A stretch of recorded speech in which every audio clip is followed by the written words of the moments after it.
everyone. Good evening and welcome. What day is it today, Deb? I think it's Friday. And who is our guest? I have no idea. Oh, not this again. I know, but one thing I do know is it's Codes of the Unknown. Oh, yeah.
Good evening. Good evening, everybody. So, without further ado, tonight's guest is the author of many books on ley lines, earth energies, megaliths, and sacred sites. She's a professional tutor and second-generation dowser and has been studying the geodetic system of earth energies for over 25 years, amongst other things. So can we give a nice big warm codes welcome to Maria Wheatley? Welcome. Hello. Thank you. Thank you. Nice to have you with us. It is. Yes, thanks for having me on the show. You're very welcome. Sorry, there was a bit of lag there. Pleasure. Yeah, it's a bit. Don't know what's going on tonight. It's the heat. It's warping stuff. Yeah. Right, Andy, I'll leave it to you. Yeah, right. So can I jump in straight away and ask you about dowsing? So Sure.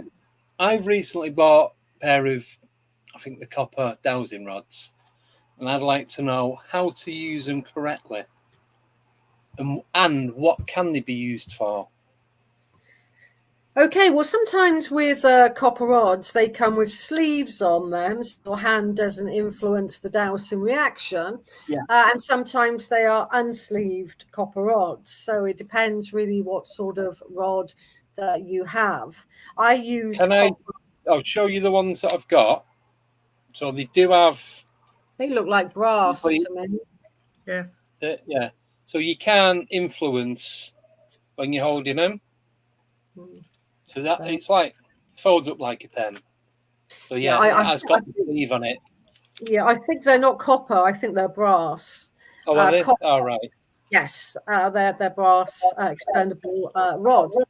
Well, a professional dowser these days tends to use just one rod because it's much, much easier to detect things. So the art of dowsing, anyone can dowse. You could walk around with your rods around your home or around an ancient site with more exciting, and your rods would cross. But the art of dowsing is being able to interpret that which your dowsing rod has detected.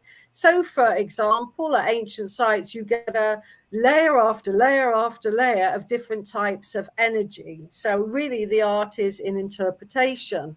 And really dowsing contains three core skills that are really quite easy to master. The first one is information dowsing, and that's asking the right question, not a double-ended question, a very clear, precise question. The second skill is directional dowsing, and that's saying to your dowsing rod, show me the direction of X, whatever your target is. So, for example, show me the direction of an underground water stream, for example.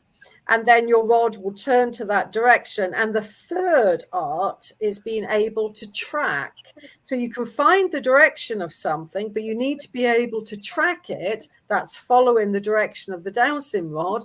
And once your dowsing rods have, found something, and they normally turn, the one dowsing rod will turn inwards or away from you, which is your yes, you have detected. Excuse me, you have detected something. So that's the art of it. But when your dowsing rod crosses, or your dowsing rod turns inward, if you're using 1 or 2, where is the energy that you've detected? It's not really where your rod crosses or where the rod turns inwards. You have to have what's called an accuracy reference point in professional dowsing. And normally, for example, I choose the tip of my right foot. So my rod may be turning in front of me, if you see what I mean, but I don't look to where my rod is turned. I look to my accuracy reference point. Because if you do water divining and you say, oh, it's around here somewhere, and you're using a diamond drill head, they're not going to be too happy with your vagueness. So a professional dowser does have an accuracy reference point. And when you put all of those together, it's then deciding what you want to douse for. And at an ancient site, you douse for one particular thing at any one time, rather than just walking around an ancient site. You could be getting grid lines, ley lines, underground water, geospirals, megalithic energy, and that's just for starters. So you really kind of tune into one thing at any one time. Right. Cool. Not just water then. I mean, that's in chalk downland or limestone, you're going to get a lot of underground streams, but that's groundwater. That's water that's fallen from the sky and fills up the aquifers, underground rivers, and underground streams. But there's another type of water that the ancients were looking for that is harmonic, and that's water that's generated within inside of the earth. It's very different. And that generates a particular energy pattern called a geospiral, which the ancients were looking for to mark the esoteric center of an ancient site. So quite often at places like Stonehenge and Avebury, you'll get a standing stone in the near center, which marks that geospiral energy pattern. And I've measured it with my team, and that gives a signal of roughly about 7 hertz, which puts your brain into the alpha mode. So that's why you feel good at a stone circle and you feel good at an ancient site. And it's that particular frequency that the geospiral is associated with. Right. That's interesting. You see, you don't realise that all that stuff sort of goes on before they're planning on where they're putting the stones. And I like that. Exactly. Nothing is random at an ancient site like a stone circle. Everything has meaning and nothing is by chance. So once you... Oh, we're frozen. Well, at least it's not me this time. Yeah, no. Or me. Mind you, I don't freeze very often. Don't know what's going on with this. I don't either. I think it's the gremlins again. We'll just give her a second and see if she comes back in. I think it's stone circles. They're not impressed with giving the secrets away. Yeah, too much information. Yeah. Oh. Right. Thing is, there's nothing I can do on this side either. No, I can't. So if Maria, she's gone, right? She'll be back in a second. Yeah. No doubt. Yeah. So, no, I was just looking on Amazon, where I got the dowsing rods from, they are copper. Yeah. No, are they? brass. Mine are copper. No. But mine are fixed. They've just got I think they've got brass handles and it's copper. Spikes. Well, we're waiting. I'll show you. So they just look like pens. Yeah. Yeah. And then, because it was pretty quick before, it just pulls out to about 2 foot, and it has the hinge there. But you can. So if you look, you can see me spinning it, and it's making no difference to that. So when I'm holding it, whether it's that way or that way, I can't have any control over it. Right, we're back. I don't know what happened there. You went really wobbly, and then it all cut out. I don't know what happened. So apologies. I don't know if that was my end. No, probably gremlins. We'll blame them. Yeah, we'll blame the gremlins. Oh, in fact, we'll blame Umbra Man. Yeah, he usually gets blamed for everything. Yeah. Right. Yeah, sorry about that. Right, where did we get to? Have we frozen again? Gone again. Oh. I think it must be Maria's connection. Is it? Well, let me try. Ouch. Try. I'm just.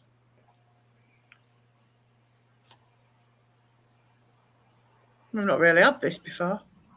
No. It's because everyone's coming back on that haven't been on for ages in the chat. I know. That's where it is. We're flooded. Yeah. Flooded with peeps. We don't care. No. Well, Desi's going to sing for us anyway. Straight. Yeah. I'm certainly not going to sing Tiptoe Through the Tulips. No, you want to. No, I don't. That's the last thing I want. I'd rather take my eyes out with a rusty teaspoon. I could do a creepy fact. I could do a creepy fact of the week. You've got what? A rusty teaspoon? Go on then. I don't even. Yeah. Yeah. Now. Well, found it behind someone's eyeball. Anyway, go on. Go on. No, I just don't know what to say to that at all. I've missed a question somewhere. Hang on. That's if she comes back on. No, I haven't. All right. We'll find it in a bit. It's not popped up. Oh, yes, it has. Don't ask questions tonight because we don't know what's going on. Yeah. We might not have anybody to ask. Yeah. We might not have anybody to ask. Chat. Right. So. Go on, creepy fact. Have we not got the video for music? We've not got the video for creepy fact of the week. Yes. Come on, Andy, you're slacking.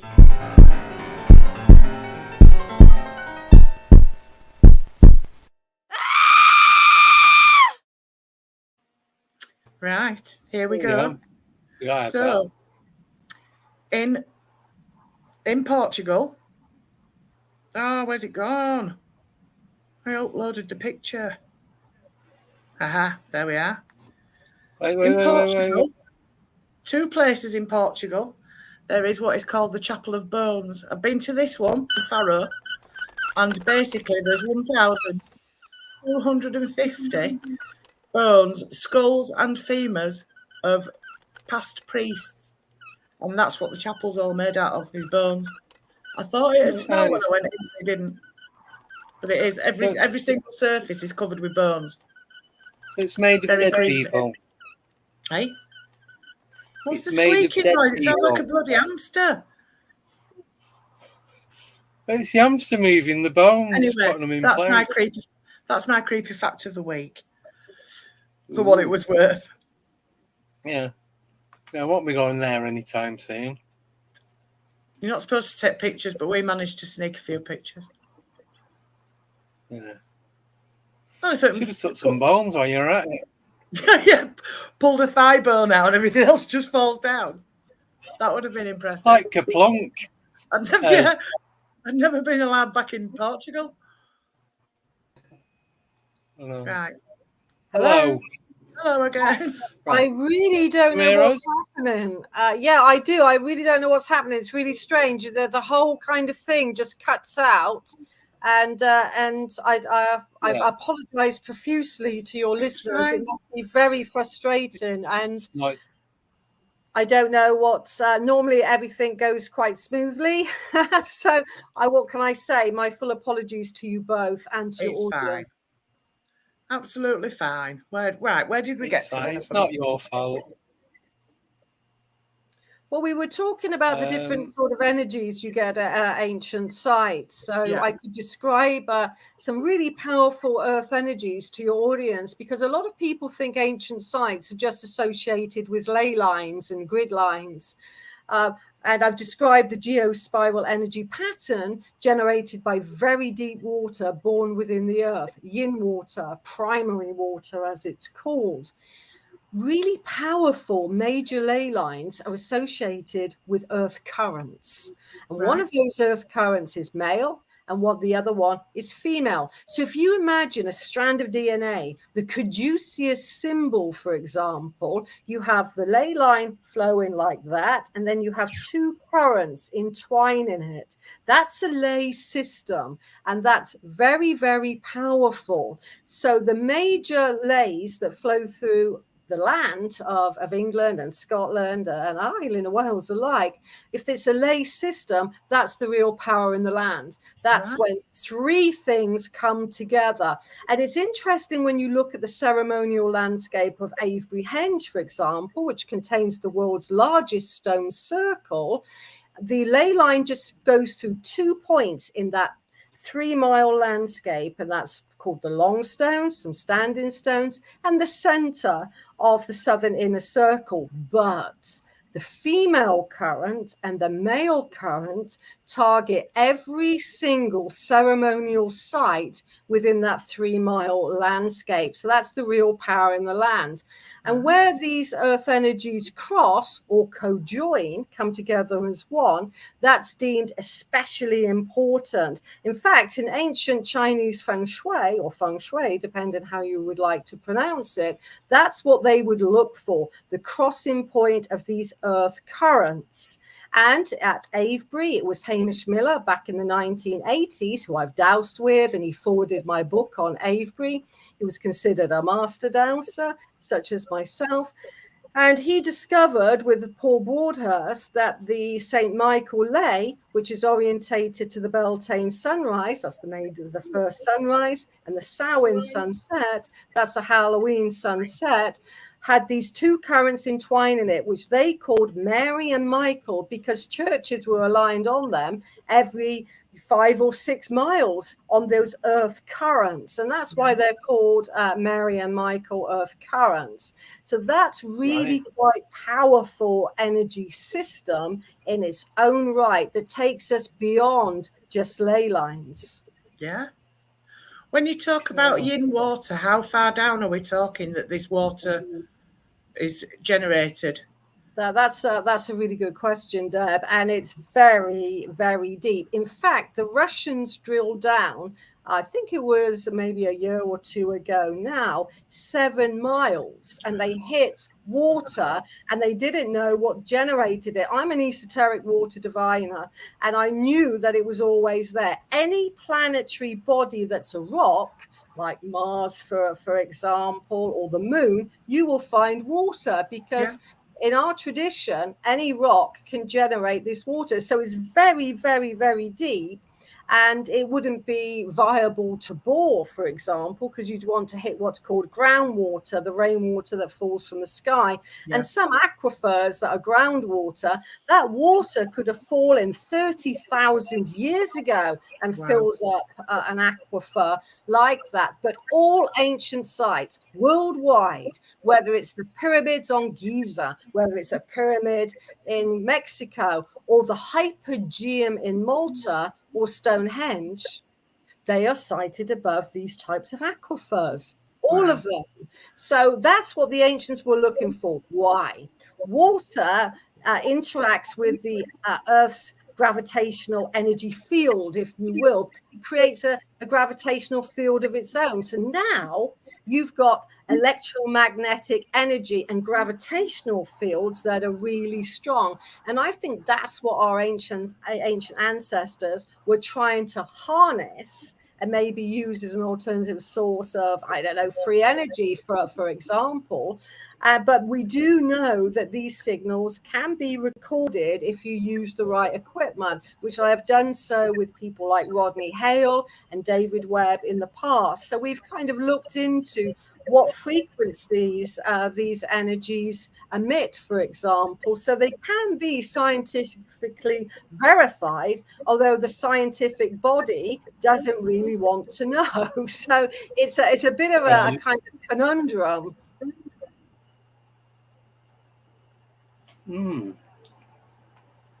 Can't hear you, Deb. I put it on mute because I thought there was a bit of feedback. I said I didn't realise they were actually that far down, 7 miles or so down. Yeah, that's what the Russians have done. So it's very, very deep water, but it doesn't matter how deep it is because it generates an energy pattern that's a spiral. So you can recognize this energy pattern through dowsing quite easily, whereas groundwater, normal underground streams and rivers, that generates a pattern of 3 lines. So if you're a dowser, you can start interpreting the energies within the earth by the dowsable patterns they emit. So if you know so many different dowsing patterns, it actually becomes quite easy to interpret an ancient site and what's going on. Yeah. Wow. Yeah. That was my next question, was how can you tell the different energies that you're hitting? But you just explained. Yes, I mean, exactly that. You know the sort of patterns that it makes. And certain grid lines, for example, can flow north-south, east-west, and they come in at a particular angle. So you can determine a grid system from a ley line, for example. And some leys, they often target a celestial event, like the Beltane sunrise of the St. Michael ley line or the solstice. And their particular degrees east of north, that if you know what they are, you can say, yes, that's the summer solstice line because it's around 51 degrees, for example. And so it's really getting to know the patterns that the earth emits, and she can emit circular patterns, spiral patterns, straight lines, wavy lines, zigzag lines, and a variety of different things that the ancients were very sensitive and aware of. Right. That is really interesting because obviously I've never really done it before. So I just thought you'd go out with the rods, and obviously when they start moving, that you just pick up whatever energy is there. Didn't actually realise these different levels. Yeah, I'd like to say that with a small bit of training, I mean, it's very, very easy to do. But different earth energies and their different patterns make us kind of feel a little bit different. So what I encourage my dowsing students to do is, find it with a dowsing rod, but then how does it make your body feel? Try and get what's like earth signature, because certain energies will make you feel energized or calm. And some people may feel tingles in their hands, warm, cold, or they may feel it in their back, their arms. You know, it's getting a bit of a signature going. And that's what the Chinese geomants, feng shui artists were doing. They would walk the 9 walks. They would walk around a building and see how the energies made them feel, because they would know the signature. Then they would walk and douse. Do you see what I mean? They would do the walk first. Made them feel, and then use dowsing to confirm what they already suspect is in the land. And then put the two together. And then, So, do you get many negative energies when you're dowsing? Yes, that's called geopathic stress. And geopathic stress, can be injurious to our health. And the main cause of geopathic stress is underground groundwater, rainwater that's fallen from the sky, and particular grid lines called the Curry grid.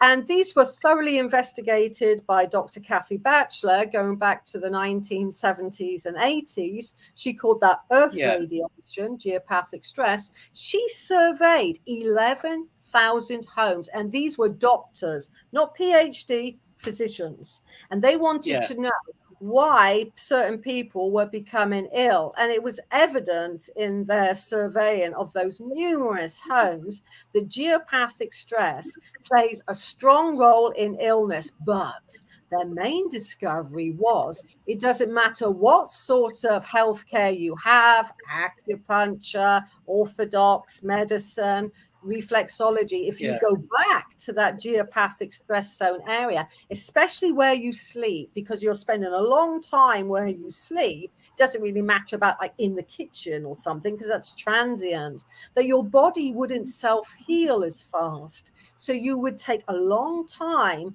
to recover if you're in a geopathic stress zone. And you can tell these zones, you won't fall asleep that easy. You might grind your teeth, for example. You might wake up feeling very, very fatigued. And long-term exposure over 5-10 years, for example, would definitely start to break down the physical body. In fact, Kathy Batchelor looked also into how children learnt in schools and where the child is. If they're on a grid line called the Curry grid or be above that sort of groundwater, they don't concentrate as well. So if we laid out our schools to geopathic stress free zones, all of our children would be learning and paying attention in class.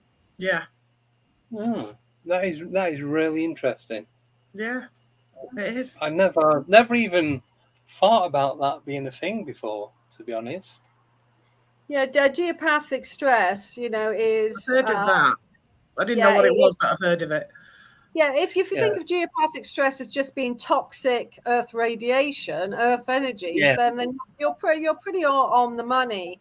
And it depends where that is. So let's say you're in bed and you're constantly getting an aching shoulder, for example. You may have a grid line going through that area, or you may have underground water. So the rest of your body may not be suffering as such, but it's really easy to get out of a geopathic stress zone. You just move your bed 15 centimeters one way and see how you're getting on. It might all stop, or you move it 15 centimeters the other way, because these grid lines, the Curry grid line is only about 15 centimeters across.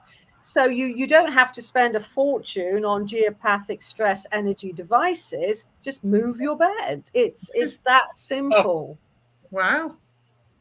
Yeah, and even children that cry constantly, children and babies, they're so sensitive to Earth radiation.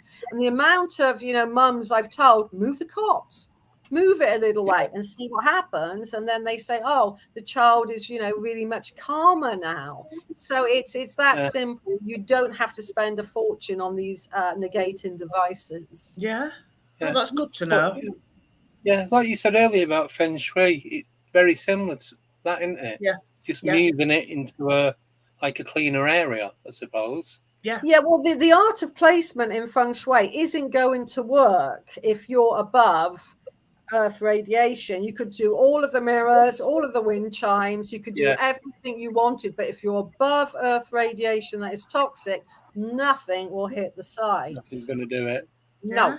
That's how the art of placement. But Chinese geomants are really very good. They look, as I do, into these different types of energy. But I know that you guys are all into the paranormal and things like that as well. It was well known back in the 1970s by a master dowser called Tom Lethbridge that groundwater that we've been talking about kind of acts like a recorder of anything that's happened that's been really negative, like a big impact. Say, for example, somebody's died. The underground water kind of records it because water has memory, and that can hold on to a lot of like paranormal activity as well, because that's the kind of energy that some believe that spirits are attracted to as well.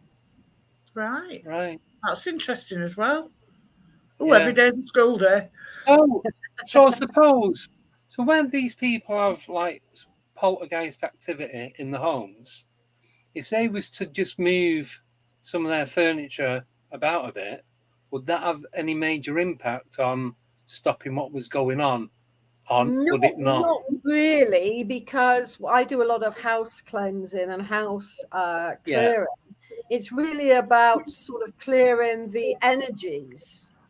You need to clear the energies, and then that will ease and release and do spirit release as well. Then that would work, very well, hand in glove, so to speak. And you can also work with the positive earth energies in your home. It's not all about negativity. You're going to have a mix of the both. And then if you raise the frequency of particular earth currents, for example, that interlace the planet, then you raise the frequency of your home, because you're going to have, I mentioned, really powerful yin and yang earth currents that entwine a lay. Well, you're going to get minor earth currents flowing around your landscape wherever you live, and you can tap into that positive energy as well. So the female earth currents, they can be quite calming and soothing, and that'd be a really nice place to chill out, do meditation and spiritual work. Whereas the male currents that flow through our gardens and our homes, they're more energizing. So again, it's about looking into our homes and about living in harmony with the earth. Right. Oh, I'm going to be having my dowsing rods out tonight. Yeah. Sorting that out. Come round there and sort my house out. So what got you into all this, Maria? What was the first thing that got you into all this? Well, really, I suppose it was your good old-fashioned water divining, because it's so easy to do water divining. You just need to get a good old-fashioned Y rod of hazel or willow is the traditional wood that is used. And then you really push down onto the Y rod. And when it finds underground water, there's nothing that's going to stop that rising up like that. Yeah. It's like a force that you can really feel and sense. So it was water divining that got me into this, and then it became my passion to start looking at ancient sites and the earth energies that are there, and the megalithic energy as well. So all of that combination is, quite fascinating. It's almost like there was a blueprint in the ancient world. You need this at an ancient site, you need that at an ancient site. And that pattern is kind of repeatable at different sites, whether it's the pyramids or whether that's Stonehenge. Yeah. Tell us about, I know you mentioned to me before we came on about the pyramids. Tell me about your research into the ley lines in Egypt. Well, there's everything in Egypt. Again, if we kind of go beyond the ley line perspective, then what you've got at the pyramids is the meeting point of two very powerful aquifers that I explained earlier that can generate a spiral pattern. That was the first thing that they would really look for, because that generates energy. If you see a ley as being a carrier line of energy rather than the energy in the land, do you see what I mean? It's a carrier. Yeah. So that will carry whatever energy is present at the ancient site. And the ancient Chinese said some very interesting things about leys, straight lines that carry energy. They say the energy travels too fast along a straight line. They call it sha-qi, meaning toxic energy. Right. And so leys travel with energy really, really fast. And that's why in China, they try to avoid straight lines at all cost. So you'll notice that traditional Chinese homes have bowed roofs. Yeah. Yes. That allows the energy, whatever the energy is present at one's home or wherever, to start flowing slower. Because if you've got a straight line, it's going to be flowing very fast. So they would kind of look at the landscape, look at buildings and say, how can we live in harmony with this energy? Because the crossing point of leys, that was twice as much fast flowing energy in the land as well. So they were considered places to not live above, interact with. You'll get a lot of energy boost from that, but no ancient settlement was ever found on powerful earth energies. They look for gentle, calming energies. So their settlements have very different energy patterns to their sacred sites. And that's why they live to be quite old. It's a fallacy when archaeologists say everybody, popped their clogs at 30. If you look at archaeological reports and see how old they were living to, it was 70, 80. They lived to be, old, quite old in their age. And let's face it, back in the Neolithic and Bronze Age, you've got organic water, organic food, you've got no pesticides. They're going to be a lot healthier than us. No sugar in their diet either. So their teeth were very, very well preserved. Yeah.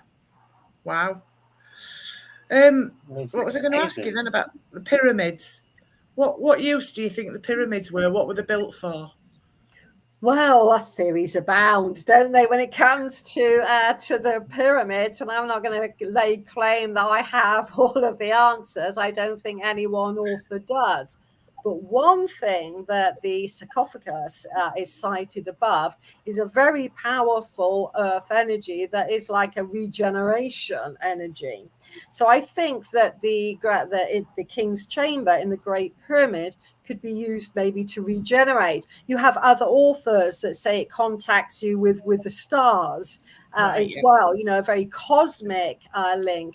But one thing we do know about the power of shape, and that's if you have a dome shape, which is an arch, all long barrows rather, and such as the West Kennet Long Barrow near Avebury, Maze Howe on Orkney. They all have these corbelled roofs, mosques, synagogues. It's a very religious pattern because that can allow any earth energy that's in the vicinity to really be calm. It's a bit like the inverted Chinese. It allows energy to flow, and the pyramid shape alone generates powerful types of energy as well. So that energy can be harnessed, if indeed that was what the ancients were doing, and I think they were.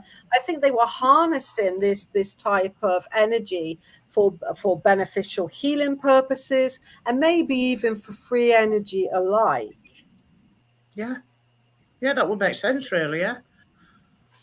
I know there's a lot of theories on why the pyramids are there, and some people say they weren't burial sites, and other people say they were not burial sites. No site was. Even what they say are burial sites here in the British Isles, for example, like Long Barrows, that was their secondary use. That was not their primary use, because that's how they have different phases, ancient sites, like phase 1, phase 2, phase 3, phase 4. So Stonehenge and Avebury, they took 1,000 years to be completed. They're not one monument at one given time. They were added to over various periods of time. Right. Very interesting. So, can I ask, where's the strangest place that you found that high energy? Like the least likely place you'd think you'd find it?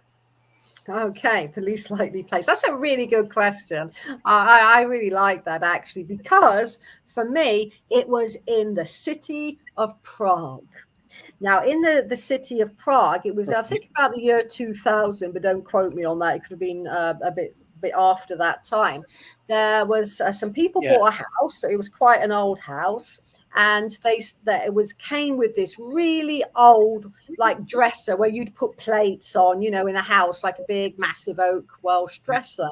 And they moved that Welsh dresser, and it was like a Hollywood film. It moved and opened up to an underground place where Dr. John Dee and Edward Kelly, which are very famous Elizabethan occultists, if you will, went to Prague to do alchemy experiments for King Rudolph II.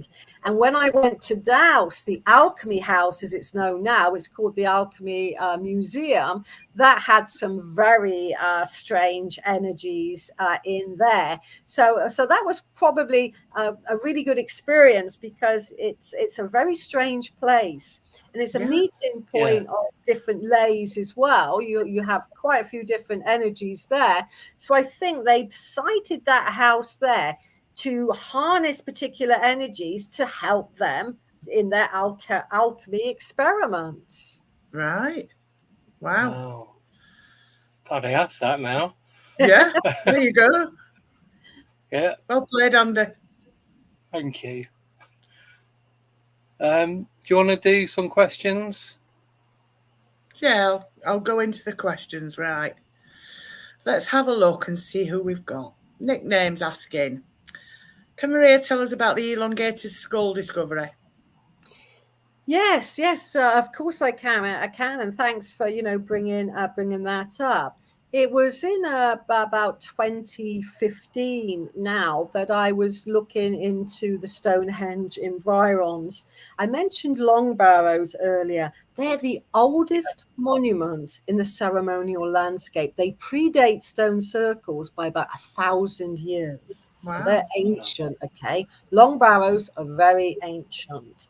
And I decided to literally think, well, when we look at ancient Egypt, we know about their kings and queens. We know about Akhenaten, Nefertiti, Ramesses, Seti. We can put a face to a place. Do you see what I mean? You can put a face to a place, so to speak. And I was thinking, well, who are the people of Stonehenge? I think I'll investigate that. And I did some dowsing and came across a long barrow through dowsing, and I decided to investigate it. Why am I, constantly drawn to this long barrow? And after reading very old archaeological reports, more modern archaeological reports, I realized that the skulls were being described in a very different manner.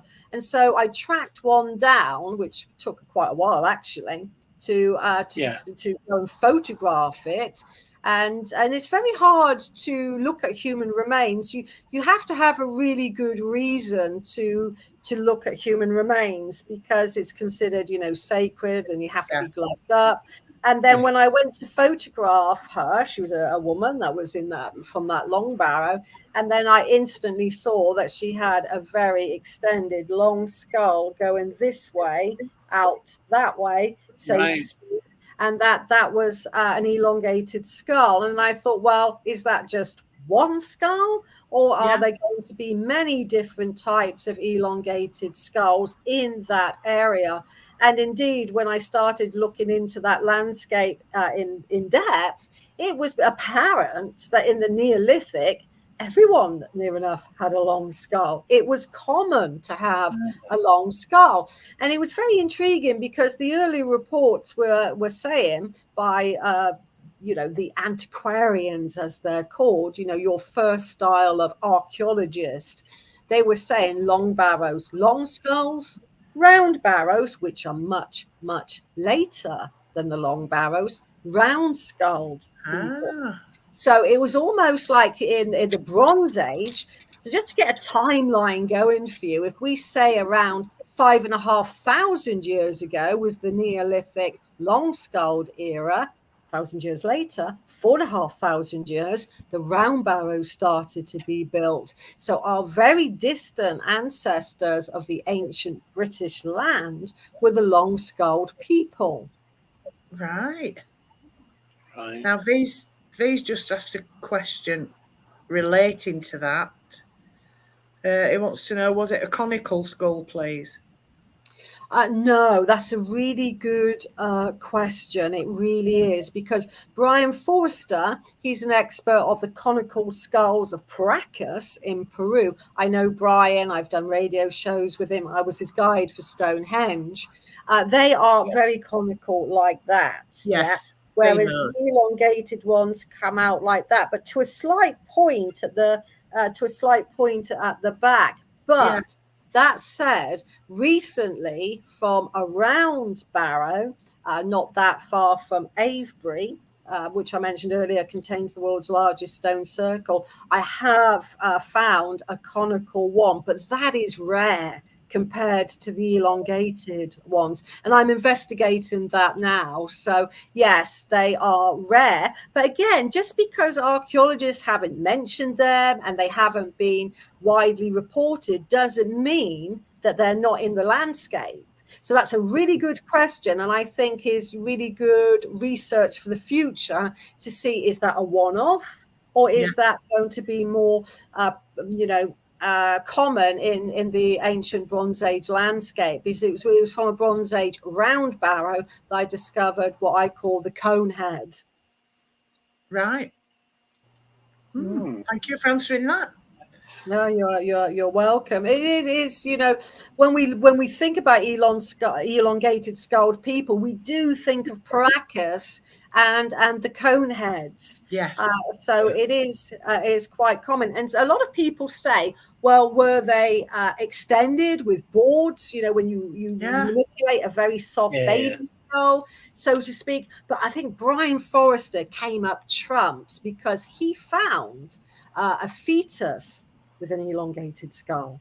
So when you've got a fetus, you can say that's natural. Yes. That's not being manipulated by boards. But it's an interesting concept, the boarding, because it seems that at some point, this is in Paracas in Peru, Brian's work, he would say that some of the kind of skulls were manipulated slightly, as if they wanted to mirror and emulate these, you know, natural elongated skulled people. So there may have been a bit of both going on. We can't rule one thing out, but we do know that they are natural, and that is certainly the case in the British Isles. They are a natural skull size, because I found some very old drawings, illustrations of children with long skulls as well. I haven't found a fetus. I mean, that's going to be impossible, because I don't think Oxford University are going to let me in again,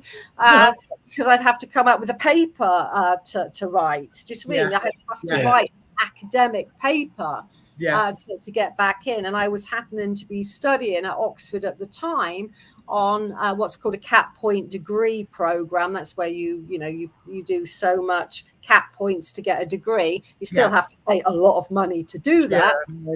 You can do that over a prolonged period. You could do so many cap points 1 year, leave it a year, and your cap points still stand. So that's one way of, you know, getting into opening doors in academia. Cool. Right. Next question is from Nickname.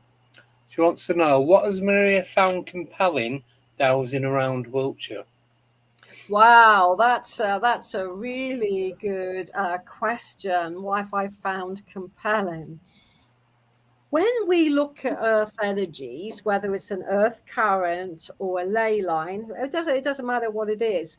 It's said by master dowsers going back to to the 80s and before, that the Earth emits 12 colors. So if you imagine now, we're going to add color, because we look at ley lines as being 2D. We look at Earth currents as being 2D, but they also emit a dominant color frequency. So for example, I'm going to give you an example. You could have a ley line. We're going to add the color red to it as its dominant color, because all of the Earth colors, and there's 12, are present in any one line, but one color dominates. Do you see what I mean? So you're going to get a dominant color.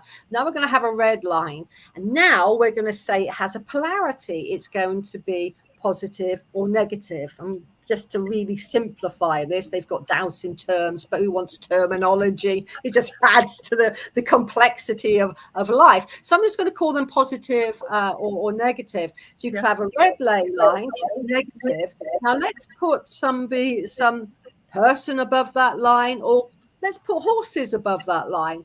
Then you're going to be restless. You're going to be restless. You're going to be agitated. You see what I mean? And horses often paw at the ground when they're on these lines and things like that. So what I find compelling about Dowsing Wiltshire is the color frequencies emitted by Earth energies and currents, because it adds a whole new paradigm of how we interpret things. So, for example, I'm going to give you a blue line now that's really calming and soothing. Do you see what I mean? So you can start, especially with Earth currents, especially so. I'm using ley lines because we're all familiar with those. But if you apply that to Earth currents, you can really start to understand why some energy currents or lines make us feel energized and others make us feel calm. As well. So I find what's called color dowsing very intriguing and compelling, and just adds a whole new understanding to the invisible realm of what these earth currents are. And then it's a bit like to a master dowser, they treat the chakras the same.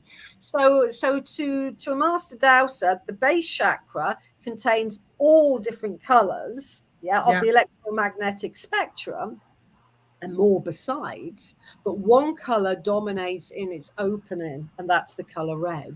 So in certain healing modalities to do with dowsing, you may be working on the base chakra, but it may need another color to ease it and calm it down, but red would be the one that is used in its opening. Right. How do you pick up on the colours then of like, if you're doing the earth dowsing, how do you pick up on the colours? Well, the earth emits 12 different colours, for example, and if we see the sun, I'm going to use the sun because it's a really good thing, and we're all used to the colours of the rainbow. Okay, so I use what's called the esoteric colours of the sun. Okay, now the esoteric colours of the sun are the 7 electromagnetic colours, red through to violets, and we know that the sun emits as well infrared heat, if you will, and ultraviolet, and bees, I don't know, many other animals pick up on ultraviolet. We don't, but they do, and other colors are generated as well. So we imagine like a spectrum. We see everything as the white light coming in through us, but if you put up a prism, you'll be able to see all the different colors of the rainbow. Now let's project that into the earth, okay, and say if you had a prism down on a ley line, for example, or a prism down on an earth current, then you'd be able to ascertain which is its most dominant color. And for example, with Mary and Michael earth currents that entwine the Michael ley line that are found at Avebury, for example, Mary's dominant color is said to be blue, and Michael's dominant color is said to be white. And those combinations of the white and the blue are healing. Yes. Okay? Right. So where they come together and cross, as I mentioned, in ancient China, that would be revered. And I think in the ancient world, they could decode lots of different things about earth energies that we're only kind of catching up with now. Yeah. Wow. That's fascinating. I love that. I know. It is.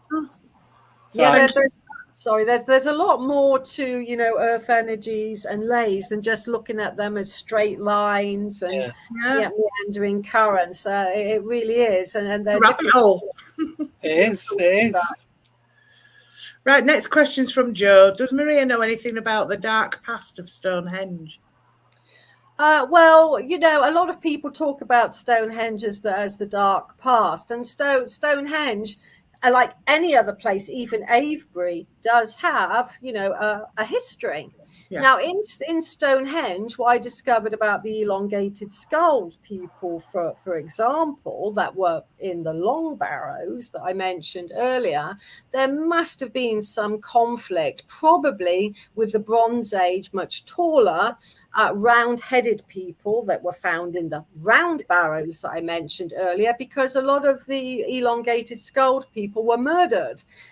Now, when you look to one particular barrow on the Salisbury Plain called Bowles Barrow, then within Bowles Barrow, you had a lot of males, predominantly males, and they had all been massacred. Children, adult men, old men alike. So it's almost like they'd been rounded up there. Stonehenge itself, I think in phase 1, that's the Neolithic, contemporary to the Long Barrow phase, long before the Stonehenge that you're familiar with, there was a beautiful white henge bank, inside of which there was 56 blue stones, highly polished to look like the Star-Spangled Sky. That's phase 1 of Stonehenge. And that was probably a very peaceful time up until the Bronze Age. And then there seems to be some kind of conflict. I think most ancient sites have a checkered history, and they have a dark and a light side. With conflict and others. And most sacred sites like West Kennet Longbarrow, Wayland Smithy, Avebury, Stonehenge are reconstructed in the 1950s, especially by normally Professor Richard Atkinson and the archaeologist Stuart Piggott. And some of the stones aren't necessarily in the exact same place from when they were toppled in the 17th century. But all in all, I think phase 1 and phase 2 of Stonehenge was harmonic. There's a lots of anecdotal evidence for this when we come to the 12th century, get my teeth in, chronicler called Geoffrey of Monmouth. And Geoffrey of Monmouth said, no stone at Stonehenge isn't without its healing virtue. And that was recorded in the 12th century and earlier, besides, by William of Malmesbury and Henry of Huntington. Yeah. So we know that it was a very healing place, which is harmonic. But here's the thing: in the 1900s, you could buy a hammer from Amesbury, the nearest town to Stonehenge, take it to Stonehenge and start chiseling and banging away and getting chippings of the stones because they believed them to be so healing. So there's a very harmonic side of Stonehenge for sure. Yeah. Yeah. Wow. But you can't do that now, can you? No. Can't go near it. No, you can get private access. Anyone can buy private access to Stonehenge. You just have to go in early in the morning or after all the visitors have left in office hours and go in there in the evening. Right. Yeah. That's handy to know. Yeah. Yeah. Definitely.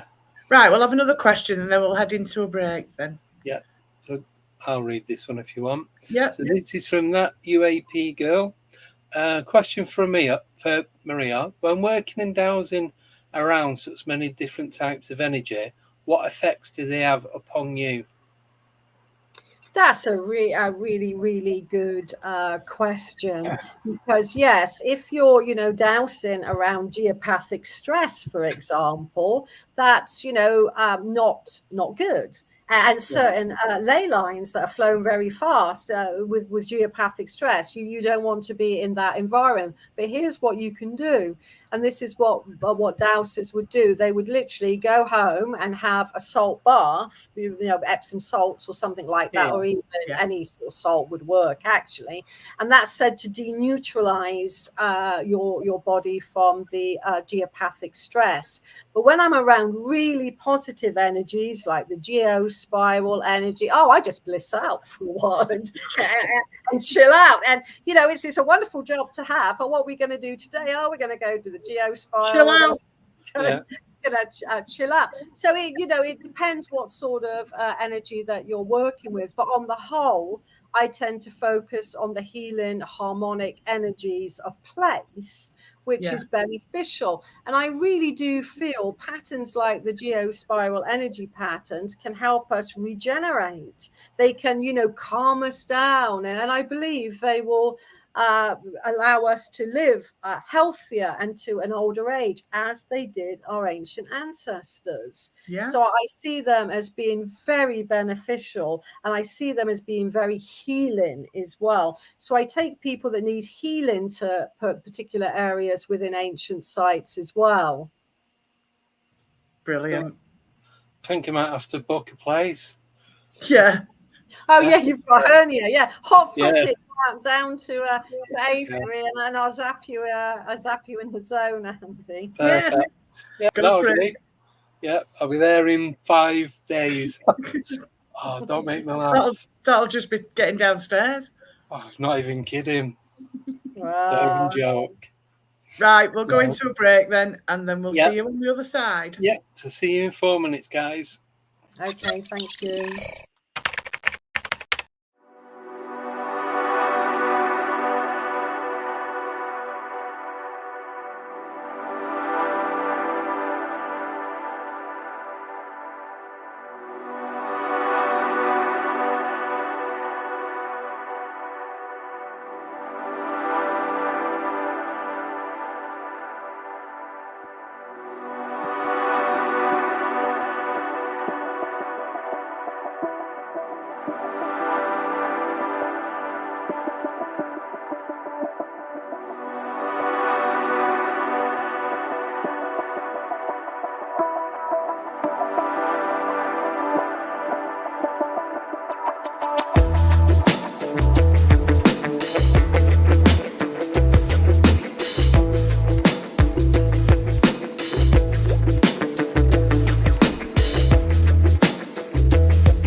Eight, 7, 6, 5, 4, 3, 2, 1, 0.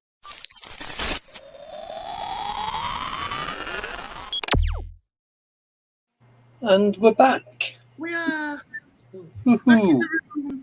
Right. Yeah. Next question. From Ancient Ruby. Can you ask Maria, please, if this could be why I have severe migraines and nosebleeds for at 4 a.m. I hear high-pitched sounds, then days of migraines. Thank you. That's to do with the you saying about the old water, like moving your bed 15 centimeters. Yeah, that's if it's the Curry grid. I mean, the geopathic stress zone, when it's at its peak, is between 3 and 4 o'clock in the morning. So that's interesting to know. It's correlating to that time, which says to me there's a strong possibility that is occurring. And if it's the Curry grid line, then yes, move your bed over.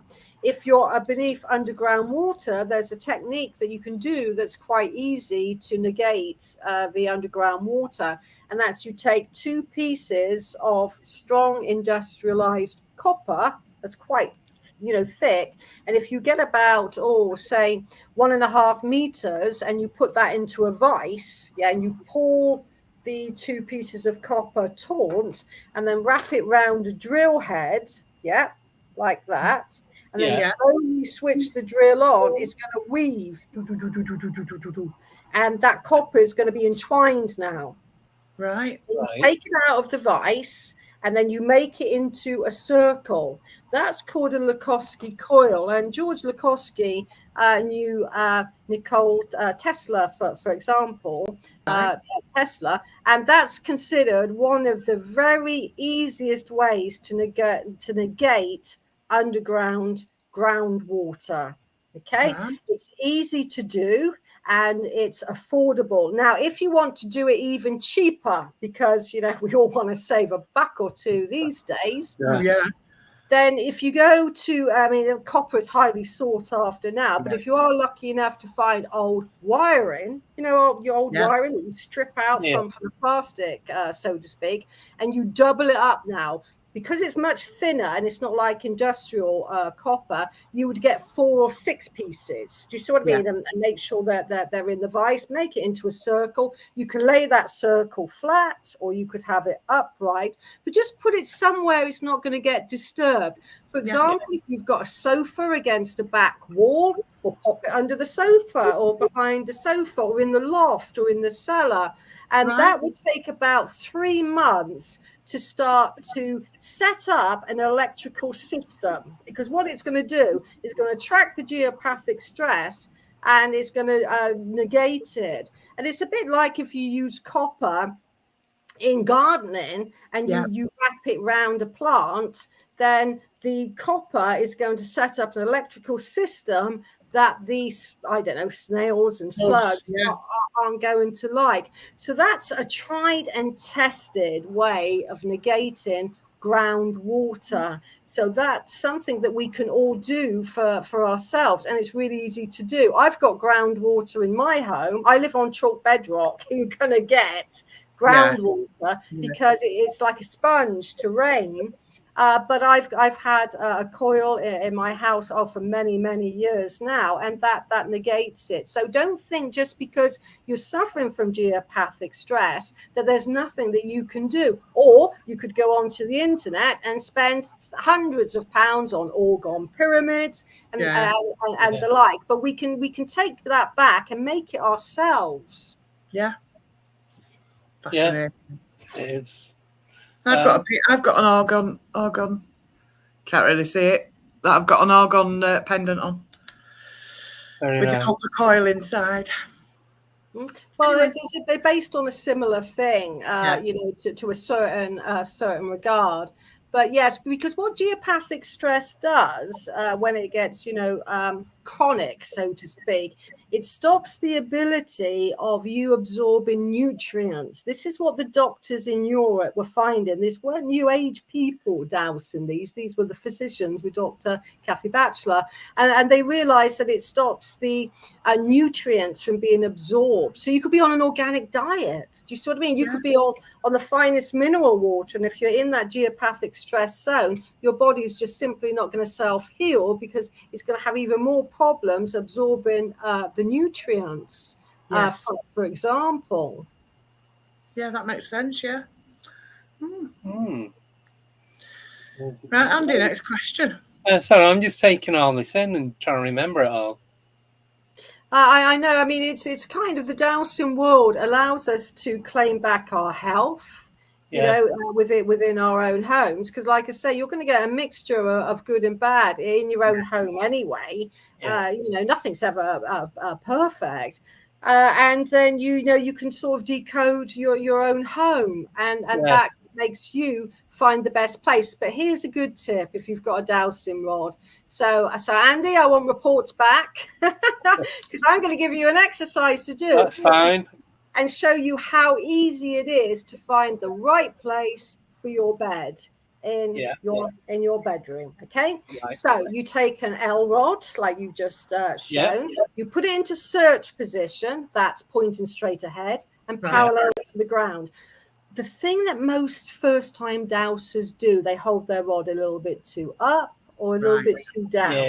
You want it parallel to the ground, because the times I say to people, put your rod down, you want to point it up, and they don't realize they're doing it. So just make sure you've got that. Stand in the doorway of your bedroom, literally. You stand in the doorway of your bedroom with your rod in the search position, and just simply say in your mind or out loud, show me the most beneficial place for my bed so I can have optimum health. Very specific question. Do you see what I mean? Dowsing rod may point to a particular direction and then follow the rod. So you're now following the rod. That's called tracking. And then when your rod goes to found, that's where the best position. And that's what Dr. Kathy Batchelor told all of her people that she was studying that had geopathic stress that couldn't douse. I mean, I could say, you find the curry grey, you find this and you find that.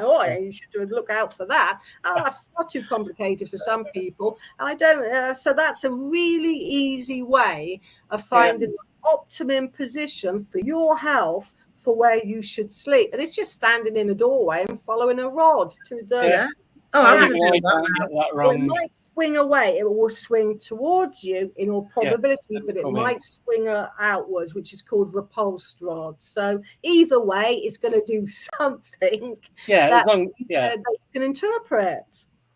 I'll do that tomorrow. I'll let you know. I'm going to have a go at that. And then another thing that you can do, like in your garden, for example, you're going to have, if you've got a reasonable sized garden, you're going to have different types of earth energy.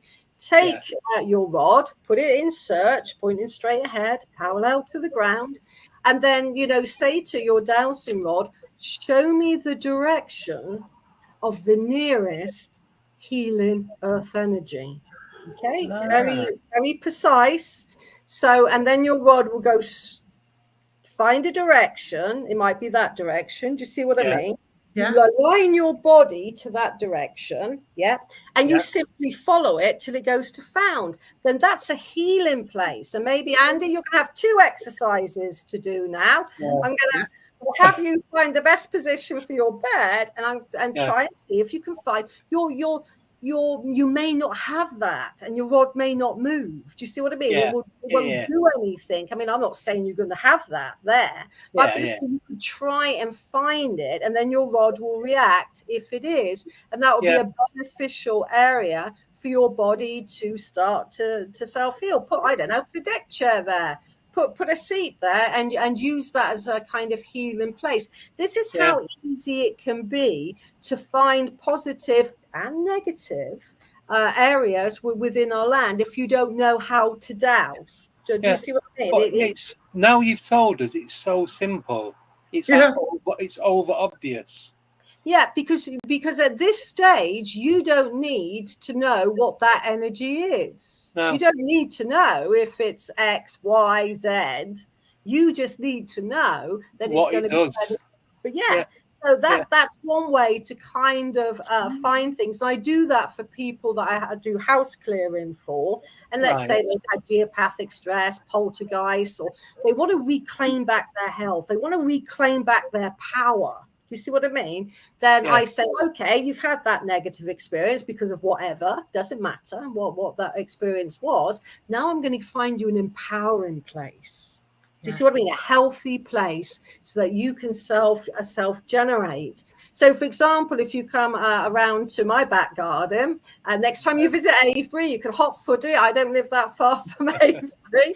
And you'll go, Maria, why do you have a chair in such a funny position? Because it doesn't have symmetry. You know, like when you go to people's my garden has symmetry. But then it's laid out so that I can, if I'm feeling tired, I will go to one place. Do you see what I mean? And have a bit of an energy boost and so on. So my whole passion about earth energies is how can we live simply and in harmony with our land upon which we live.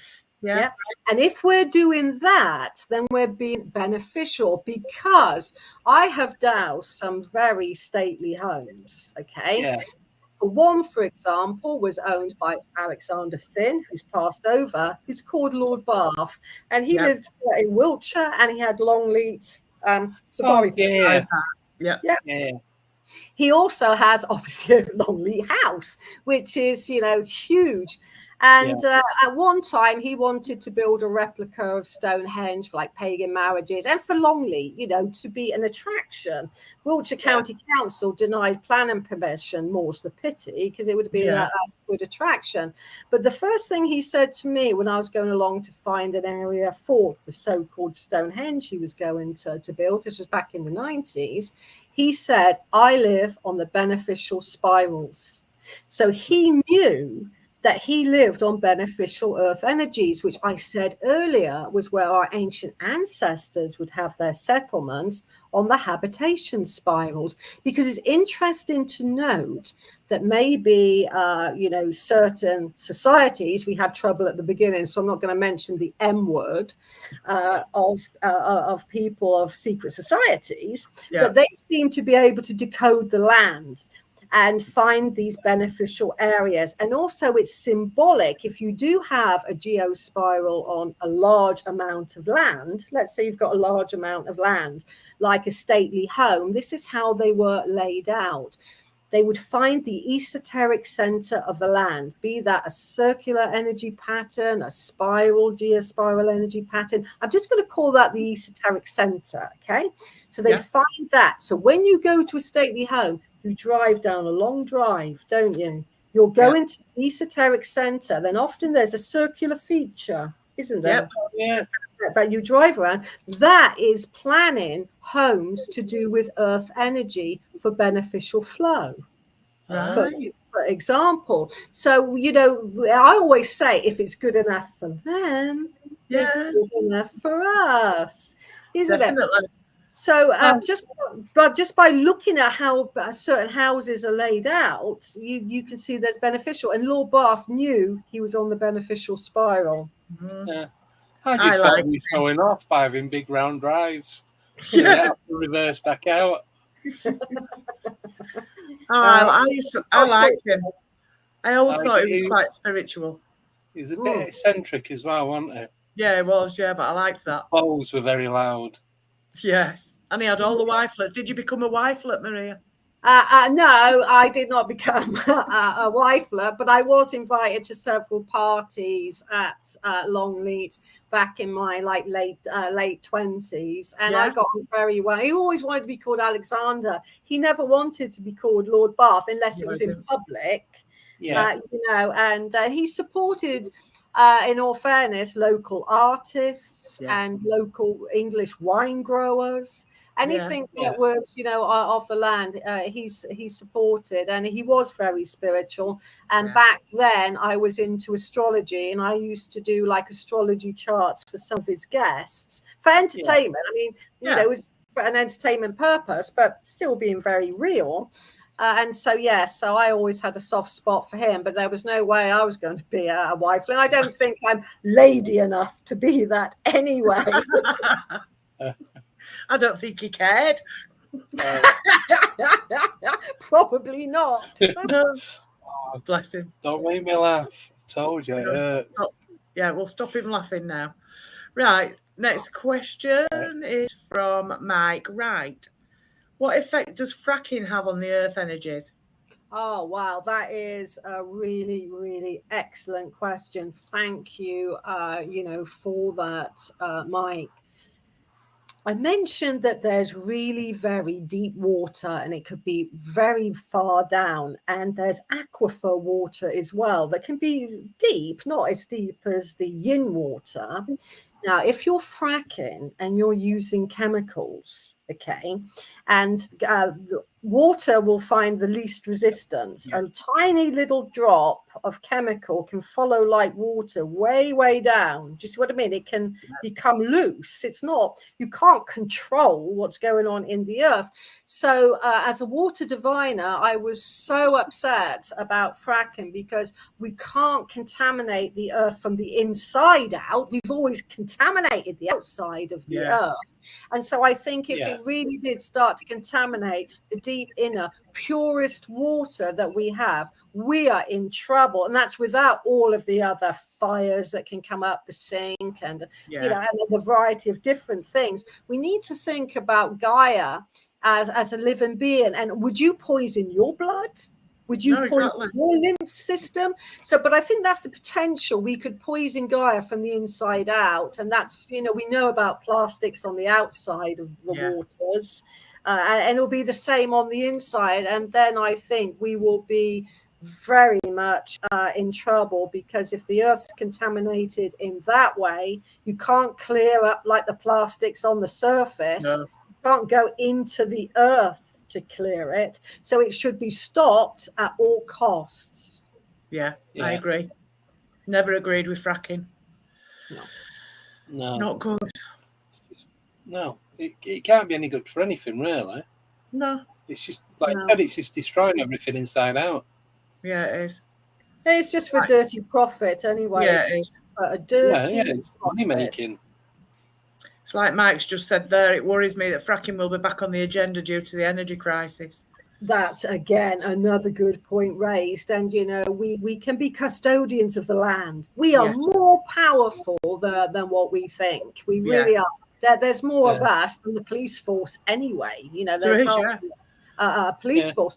So I think, if we claim to be, in a way, kind of a custodian of the land, a keeper of purity of the land, and then we can make groups and we can stop fracking. We stop GMOs to a certain regard with protesting, and then we can with fracking, as happened in the north of England, more in your realms than in the south. Yeah.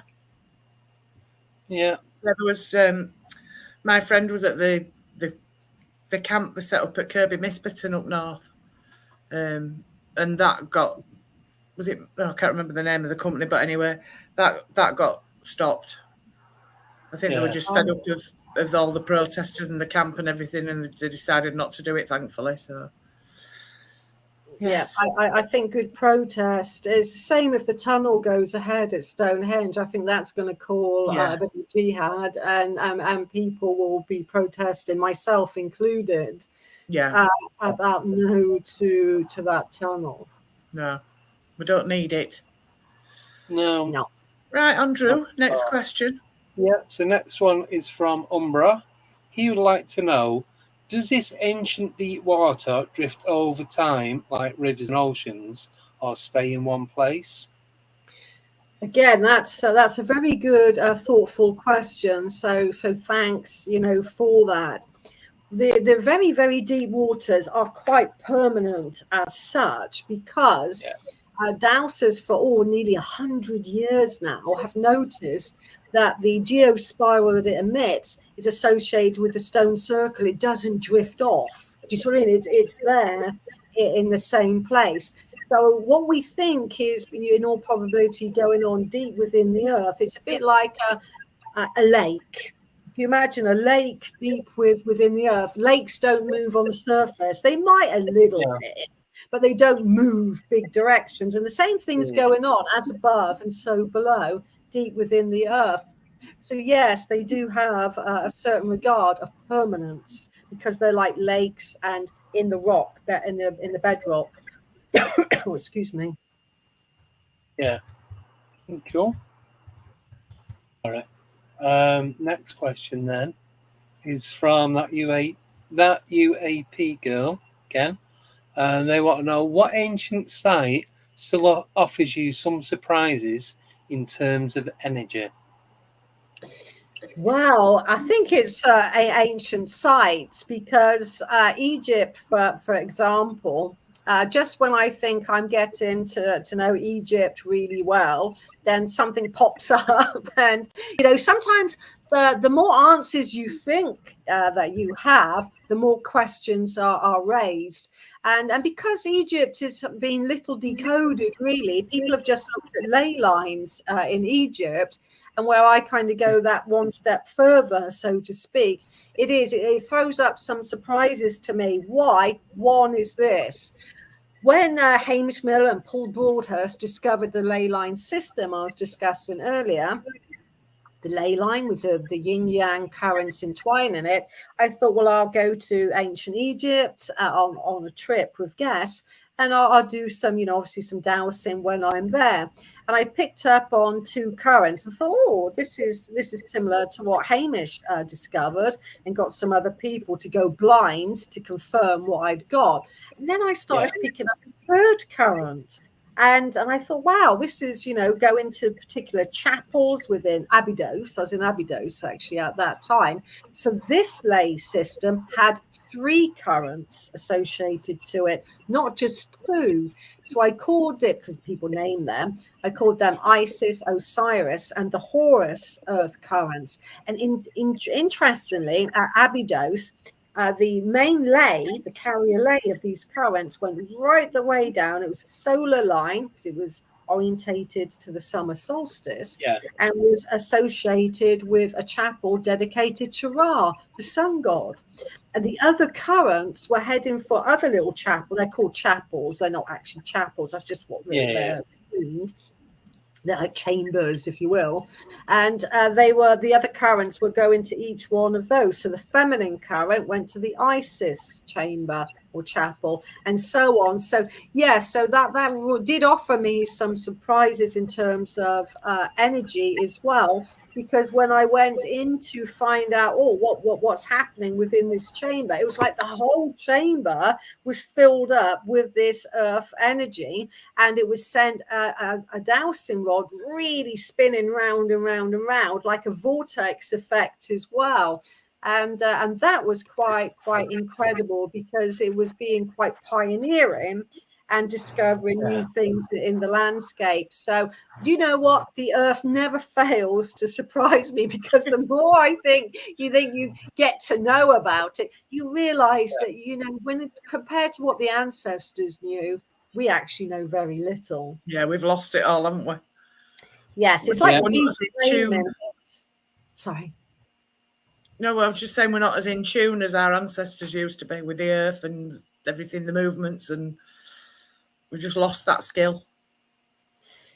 Yes, I think, and I also think if we go back to the Neolithic people that have the long skulls, well, what I truly do think is that they had a bigger brain capacity. We know that they did actually have bigger brain capacities, the elongated skulled people. And if they had bigger brain capacities, maybe they had better intuition, because that's all to do with the brain, for example. So I think they were highly sensitized to energies as well. So I think they probably could really sense energies. And in Australia, they're quite often called earth currents, song lines. Song lines tend to wiggle like the Seven Sisters in Australia. They're not actually lines like lays.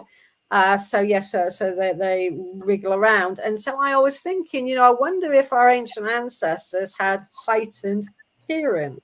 We hear at around 20 hertz. And I noticed in some of my tests done on standing stones, megalithic energy, we've been talking about earth energies and these, the stones emit energy as well, megalithic energy.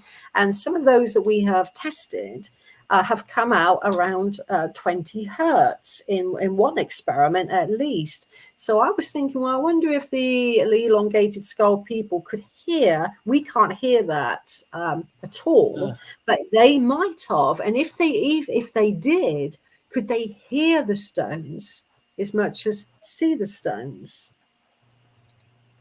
Yeah, that's a good point. Very good point. Imagine if they could. Yeah, that'd be awesome, wouldn't it? If you could. Definitely. I was at Avebury once waiting for a group of young people that were coming over regularly to, visit Avebury and Stonehenge. And I was like their kind of guide, and I'd introduced them into earth energies and dowsing. They were from Canada, actually. It was part of their diploma program, like GCSEs, so to speak. And it was on the verge of a thunderstorm. So it was raining heavily and there was boom, boom. And Avebury, unlike Stonehenge, is in a valley. It's called the Kent Valley. And if a storm gets in that, it kind of booms around, if you see what I mean. Stonehenge is on elevated ground on the Salisbury Plain. Anyway, I was planned to meet them at a particular stone. They knew where to come, the adults. And anyway, so I was stood there, and I have to say this story because I have heard the stones emit sound. Anyway, I'm now drenched with rain. I've lost the will to look good now. Oh my God, water's down, and I'm feeling really bedraggled. And the kids come running over to me, and they're going, over here, and I'm by standing stones. I think, why are they wanting me to go? And I don't often do running, but in this instance, I did running over to the other side, and then they were all just pointing at the stones, and I was hearing them emit this very, very low sound coming out of the stones. And but it wasn't happening in the section that I was in, which I found really intriguing. It was just in the outer circle. And I think that was because of the atmospherics that were happening that day. But do you know what? On the edge of a thunderstorm, I'll try and hot-foot it down to Avebury, and I haven't heard it since. But there was one report by Colonel Menzies, the turn about sort of like 80 or so years ago, I believe, might even be a little bit longer, where he was at a stone circle called Stanton Drew in Somerset. That's the second largest stone circle in the world. It's beautiful. Pink light colored stones. Stanton Drew is truly very, very beautiful. Well, anyway, he was there again. It was a grey day, kind of raining. It wasn't sunny. It wasn't bright. It was a dull day. That's how he described it. Okay, and he had a sense something was going to happen. And so he kind of stood still, and he said it was like these stones, this energy came spiraling down from the heavens and made the stones light. That's how he describes it. And when you're in the army, you're very good at describing an observation. They're going out for it, like the police, So he describes the stones are lit up in like this fire. but he didn't feel any heat, you know, and witches, some witches call that Wen fire that is like cold. And so he's describing this whole event where this energy spiraled down from the sky and made the stones light up in this blaze. And then suddenly it calmed back down. He happened to be in the right place at the right time, like I was with those kids at Avebury. So again, we don't know what causes that dynamics. You could come out with all the theories in the world to explain it, but it's almost like the attraction of the standing stones. Maybe it's the crystal lattice in the inside. It may be something we don't even know about in some unknown physics that attracts particular energies down from the sky on the odd occasion. So again, we think we know so much about stone circles, but when you read some of the reports that people have experienced, you just think, what were the ancients up to? What the hell was going on there? So it never fails to fascinate me, stone circles, and I feel I know a fraction about them, even though I've spent most of my life hanging out at stone circles and ancient sites. Yeah, fascinating. But there is a lot of, some of the stones, there's quite a lot of quartz in there, so it could be attracted to that, or Yes, that was awesome. Yeah, the great thing about standing stones, if you imagine, like, let's call it a meridian line, when an acupuncture needle goes into a meridian line, okay, we'll just use that analogy. Now, if we imagine that with standing stones that are rooted into earth energy, then they behave in a particular manner. And it is fascinating, because what happens is, if you imagine the standing stone suddenly absorbs the earth energy and it kind of spirals around to form 5 above ground zones. And you can go onto my website, the aveburyexperience.co.uk, go to megalithic energy, and you'll see this, okay? Right. So if you imagine just like 5 bands, 2 below, well, that equates maybe to a chakra system, where we could say. And what we did is we started to measure the electromagnetic frequencies coming out of those energy bands. And again, I've got a great picture on my website, the aveburyexperience.co.uk, showing this, where we got the frequency of that band coming out. So when a stone is rooted into earth energy, it behaves in a particular manner. And what it's doing is absorbing the earth energy and changing it into aerial energy, so that band will hit another stone in a stone circle. Do you see what I mean? It will go from one stone to another. Well, I've always described that, you know, on my tours and on my workshop as Neolithic Wi-Fi. They're exchanging electromagnetic energy with no wires, and we've measured those frequencies. So did they harness that? Could they hear that? We need to kind of really think out of the box sometimes when it comes to these types of energies. Wow. So you don't know all this is going on, do you? No, we just look at exactly. When you go to the stone circle, we think we know so much about them. We all think we know what Stonehenge looked like. We all think we know what's going on at these places. Well, we simply do not. And even with places like Stonehenge, my next book coming out, A Secret History of Stonehenge, which obviously covers Stonehenge and other sites, challenges the model that we've been given to by Professor Richard Atkinson and William Stukeley. Because one thing they did at Stonehenge, if they found a stone setting or a standing stone that didn't fit the model that you're used to seeing, 30 stones in a lintel, or shoe on the inside, they buried it. So and said, well, where did it go? Well, let's forget about that. We'll bury it. We'll take stones as well. So when you put all of these stones back, you get a different version of Stonehenge, for example.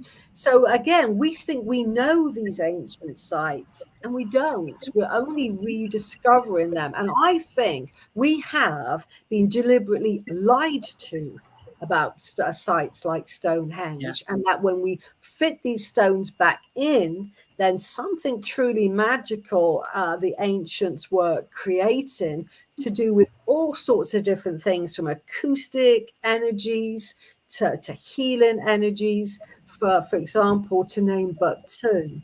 Yeah. Wow. Just shows you. There's so much going on. There is, yeah. And we haven't got a clue. No idea. I know. Yeah. I like learning stuff, though. Right. Yeah. Ancient Ruby wants to know, does Maria know where all the water is going? Does she think there are underground cities? Thank you.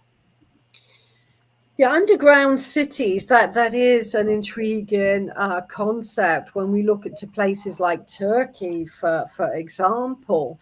They seem to have some underground cities there. And where is all the water going? That's a brilliant aspect of that question, because when we think of surface water, you have its source, don't you, like a spring. Yeah. And the spring turns into a stream, which turns into a river, which goes to source, the sea.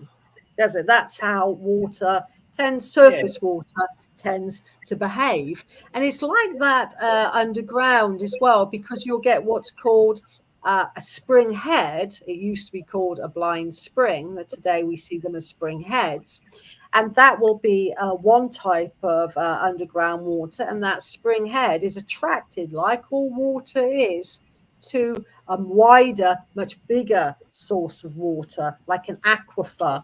So just like you've got surface water behaving that way, you have underground water behaving that way as well. And some geologists take a step further and say, if deep underground water can often have its own weather system if it's in a cavern, for example. Right. So that's a lot of energy going on deep within the earth. So I think, yes, that's how water behaves, and that's where it's going inside of the earth. And there is possibly numerous underground cities that we may yet to discover, and even lost continents after the last ice age. It's not just places like Atlantis and Lemuria. We now know that there was a lot of landmass lost as well. Yeah. Thank you for that. Yes, thank you.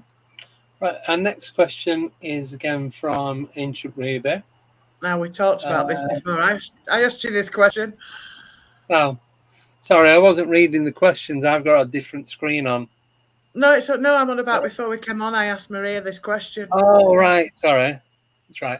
Yes. What information do you have on the crystal skulls? Thank you. I do, to be really honest, Ancient Ruby, I haven't researched the crystal skulls. What I have researched has been the elongated skulls.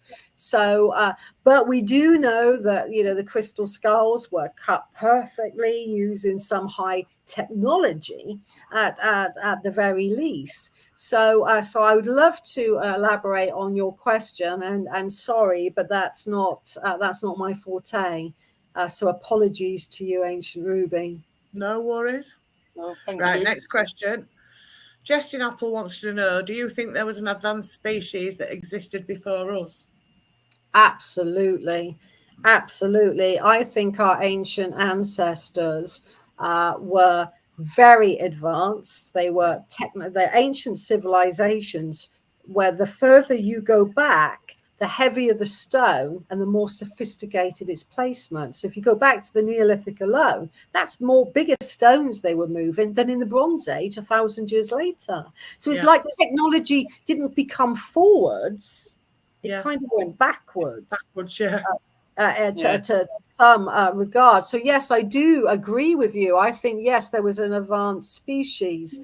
And in my research of the ancient landscape, I came across one of the most unusual burials I've ever read about. Have you heard, rather, about Lloyd Pye's Star Child? No. Okay, Lloyd Pye was an investigator. I think he was American, but sometimes I say that and they go, "No, I'm a Canadian," and so I don't truly know. I think he was But he claimed he found this very he got given this skull that was very unusual, that had kind of eyes on the top of its head, and he claimed that was a hybrid between an alien and a human, like a hybrid. Yeah. Okay. Yeah. And he called this hybrid, and he had tests done by Dr. Ted Robinson, and they claimed that it had different DNA, and that's very controversial. It was argued against by many. That said, just to give both sides of the story, so to speak. Well, anyway, I was familiar with Lloyd Pye and Dr. Ted Robinson's work. So when I came across a burial at Stonehenge that was recorded and recatalogued in the 1930s, we can say relatively recently, okay? And it was describing like what they described the Star Child. Antiquarians went into this barrow, not that far from Stonehenge, and they dug it out basically. And normally you get in a Neolithic long barrow, long skulls and femur bones. And that was how they buried people. And occasionally you get a full skeleton, but quite often it was the long bones and the skeleton, like the pirate flag, to some regard. But here they didn't. What they found was a central person or being surrounded by elongated skulled people, almost huddled around this very strange burial. And it was described as the skull had the eyes on top of its head, and it had a tail. And they said that they were shocked by this because they're late Victorian people finding these odd burials, so they didn't know, what was going on. And so I wrote to Dr. Ted Robinson, because I knew he was involved in Lloyd Pye's Star Child, and said the only thing I can think of that would cause a tail, because that can happen in humanity. You can get a tail effect. And sometimes it could be, today you'd have it removed, obviously. But he said he'd rule out things like spina bifida that I was asking, could it be caused by that? And he said it sounded very much like the Star Child. So again, we think all of the burials are going to be normal burials, but that's unprecedented in the ancient world. You did not have an average burial like that. It's unprecedented. So I think there was something very strange about that skull. So a lot of people then say to me, well, hey, Maria, where is it now? And you will find that the really kind of juicy nuggets seem to go sadly missing. Like it always does. Yes, exactly. Yeah. Yeah. How come everything important as something like that goes missing? Because they don't want you to know about it. I know, but it's like, surely there's records as to where it actually is. You'd honestly be surprised, Andy. You can try and track things down, and you come to a dead end. And that will just say, disappeared, unknown. And I think quite a few of the probably early antiquarians they were rich people. Basically, an early antiquarian archaeologist was a rich person with a trowel that owned the land that could go around digging. I mean, you can't do that now. So it's like posh people with shovels. And they would make their own private collections, and I think probably some of these skulls, it wouldn't surprise me at all if they were in the possession of some very wealthy people. As a private in a private collection. It's either that or they come to light in it when the estate's sold and they've got nobody to pass the things on to. That's when these sort of things come to light. That wouldn't surprise me, at all, if certain things would resurface eventually. It is interesting, like I said, how these things go missing and never to be seen again. Never see the light of day. Yeah, that's where, you know, I feel I come in. I try to track things down, and I try, you know, to prove things. I mean, I'm a very spiritual person. You don't have to tell me that earth currents exist. You know, I've been doing this a lifetime. But for people that I tried to sort of do all of these tests with the frequencies to see if it was the alpha, brain mode, etc., was really to try and give some credence to earth energies. And in my forthcoming book, and I'm also going to have a film coming out as well with the book. It's going to be on Amazon Prime, The Secret History of Stonehenge, and we're going to be having, you know, it viewed in my locality as well, which is Wiltshire, not far from Avebury. Where, you know, I've tracked down stones, and I've, you know, really looked at ancient sites, not just Stonehenge, as a much wider picture to do with earth energies, acoustics, and things like that. So that will be, you know, around at some point. It's probably going to be out in about October, November. The Secret History of Stonehenge book and film. So that should be, you know, I'm quite excited. Yeah, I love it. That's good. It's always a journey when you do something new. But I think I hope at least it will be enjoyed by quite a few people. Oh yeah, I would think so. Definitely. Need to mark that one down to watch. Yes, definitely. Yeah. Leave a good review. Yes. Yeah. Next question. Hello, Maria. Do you have any thoughts on sentient earth lights? Yes, I've seen them in the Wiltshire landscape because, you know, obviously I go to places like Avebury, West Cannock, Longbarrow, Silbury Hill at night, by day and by night. And the one thing that I noticed, I first started seeing them in my 20s. And I remember when I saw them, I was on West Cannock, Longbarrow, and they were seemingly to be quite close to Silbury Hill from the perspective I was looking at. And I asked one of the earth lights to move in a particular direction, and it followed in that direction. So I think they are definitely sentient. There's a two-way interaction with these balls of light, earth lights, as they were rightly called back in Paul Devereux's books and things like that. The other thing is as well, they when I caught one on camera, I could see them. You can actually, they're not like orbs, you can literally see them.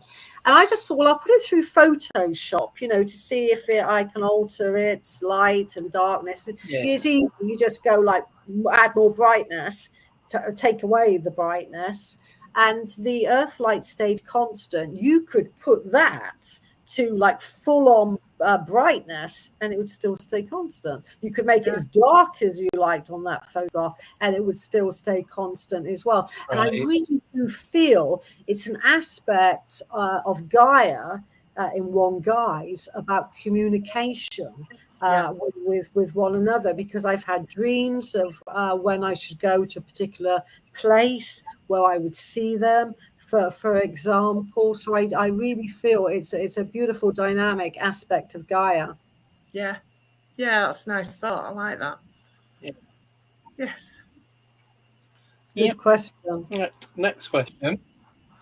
Yeah, because we're running on time now. So yes, we have a few 10 questions minutes to get through. We can go over through. If that's okay, but I'll try not to. So next one again is from Ancient Ruby. Maybe why I am obsessed with collecting it. I don't know what that's about. Sorry. I think it was previous when we were talking about orgonite and copper, maybe. Right, possibly. Don't know. Copper. Sorry. Moving on. Next question. From Umbra. If Maria could dowse anywhere, where would she dowse and why? Oh, that's a good question. If I could dowse anywhere, I'd like to be let into the Vatican. Oh, yeah. I would dowse and find book after book, artifact after artifact, and I would coming out with a swag bag as big as you like. But seriously, I would like to, because the Vatican was said by the British Druid Order, actually, that you have 3 orders of a Druid, as many of your listeners will probably be aware. You have a Bard, a Vat, or an Ovate, as it's called now, and a Druid. And some suggest that the Vatican was where the Vats, which are the diviners, the prophecies, the sensitives of the Druid Order, used to give their divine prophecies from. So the Vatican hill was originally the prophet hill of the ancient Druids, which were all over Europe, as we know, not just confined to the British Isles. So I think that would be fascinating to certainly douse there.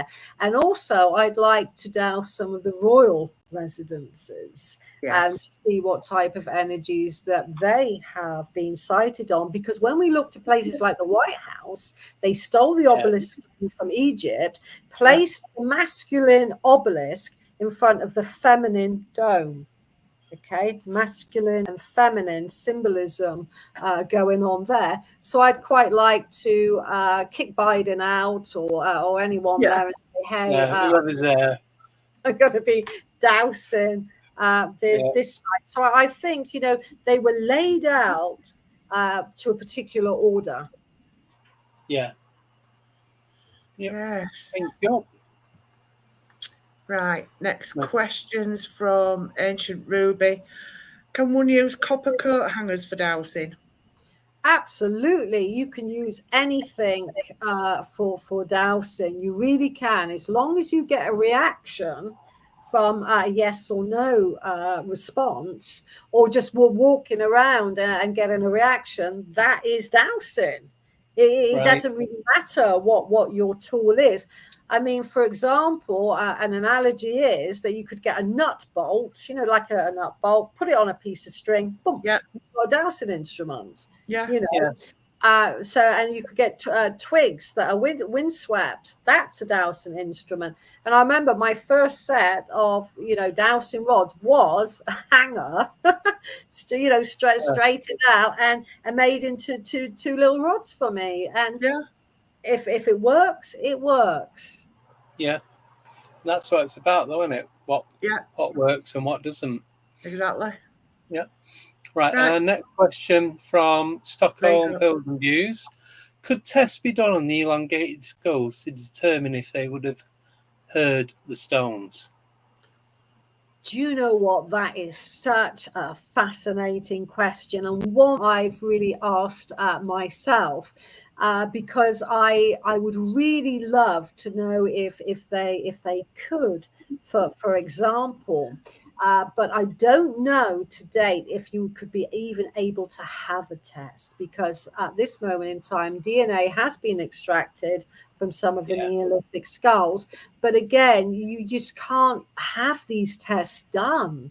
But one thing I do know about looking into the elongated skulls, when I wrote my first small book, just to get my information out there, as I'm researching for the book that I'm going to have out soon, I only had the skull measurements. Then I got the body measurements. Okay, so their bodies are out of proportion to ours. They would have looked very different to us. You do a double take now, not because of the elongated skull, that's one thing, but their body proportions are different as well. And so I think all of that combined makes a different type of species that would interact completely differently to the world in which they live. So it's like kind of trying to piece together all of these clues. I mean, I love Agatha Christie. I've always had a soft spot for Agatha Christie's. And sometimes I feel I'm like that. I'm trying to take clues, from one side and from one skull, and I've got these measurements and that measurement. So now I've got all of the bodily measurements of this ancient, long-lost civilization, and gradually piecing together a puzzle from the past. Yeah. Very exciting. Right, we've had that. So I was just going to ask you that same question again then. Ancient Ruby wants to know if you've ever had UFO contact. Well, around ancient sites, you do get vortexes. and they seem to attract UFOs. I did a show with the UFO hunters on vortexes at Stonehenge, and that was intriguing. My own personal experience is I have seen a UFO, which started off one size that just expanded and expanded to like the size of a mothership. It was huge, then contracted back to its same size and literally sped off. Yeah. And I've had a few different, UFO experiences, but then I'm in Wiltshire. It's a hot spot for ancient sites, vortex energy, and all things that are strange. And a lot of people have seen in this area what they call the shadow people as well. And they're kind of almost like, well, literally shadow-like, very dark outlines that you may see, like the corner of the eye experience. Yes. So they are seemingly around the area. I personally haven't seen a shadow person, but I know people that have, and have relayed their experiences of these entities, beings, whatever indeed they are. Right. Thank you. Thank you. Next question is from our latest arrival. Yeah, she was late. She can do lines. Yes. From Space Cadet. What was it like for Maria meeting Dolores Cannon and taking her around Stonehenge? Please.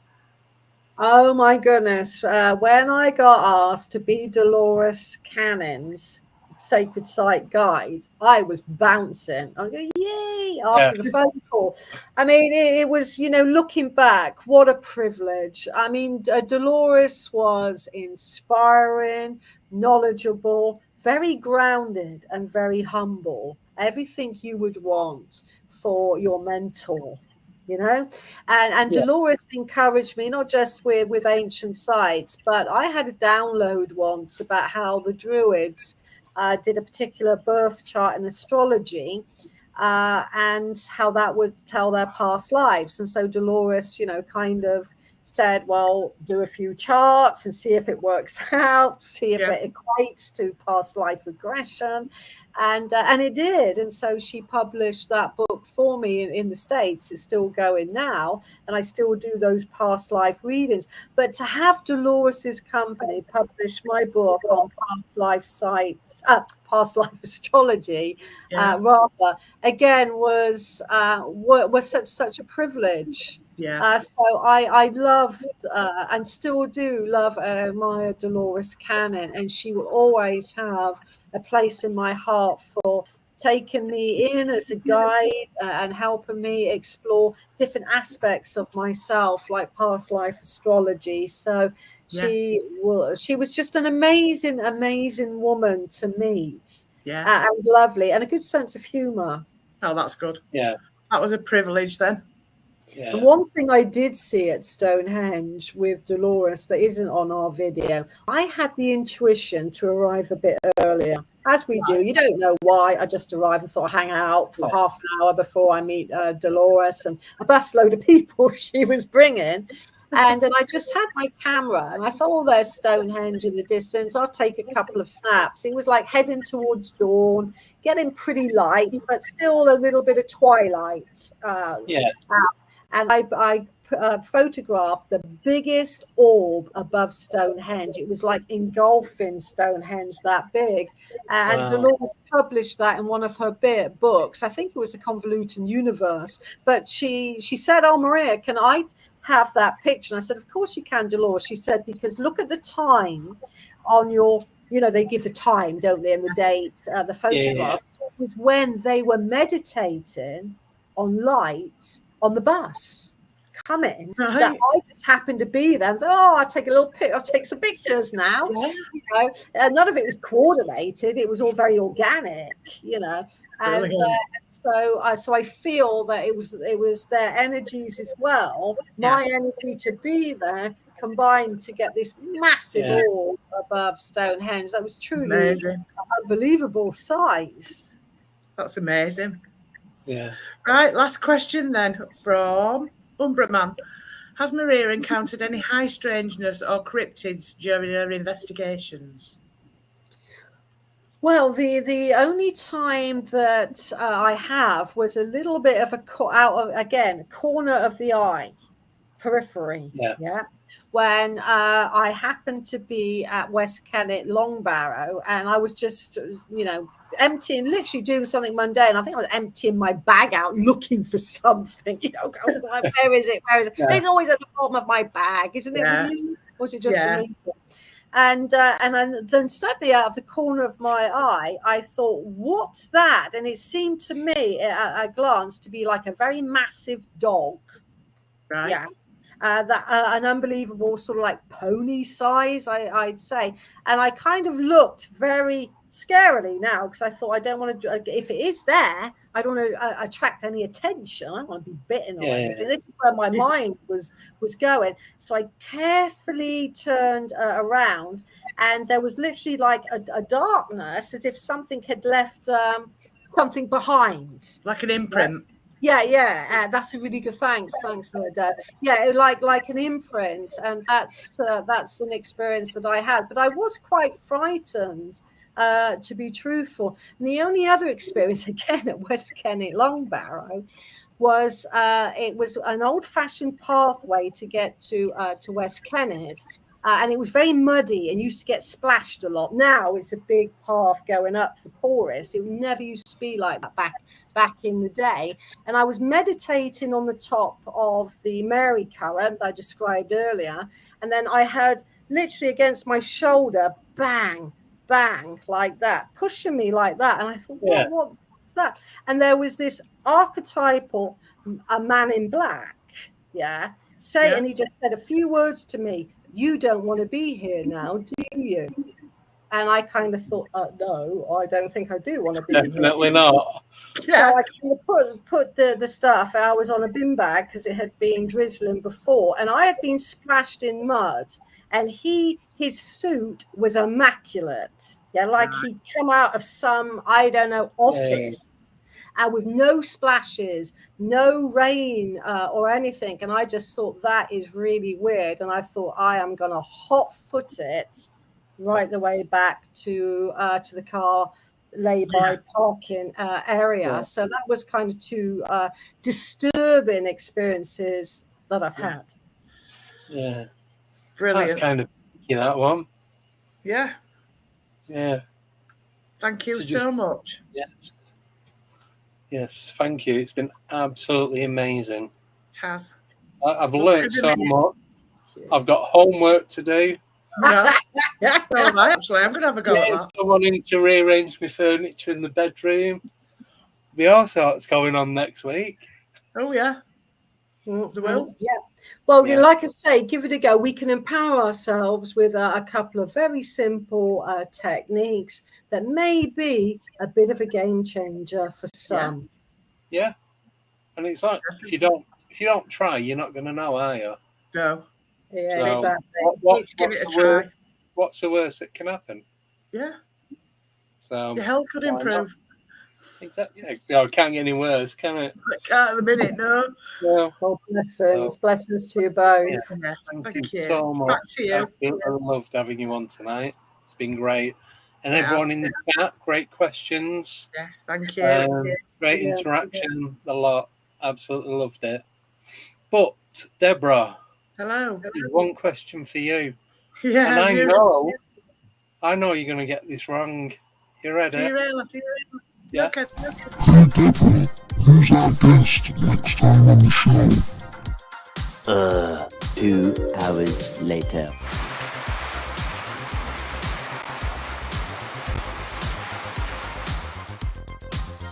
I have no idea.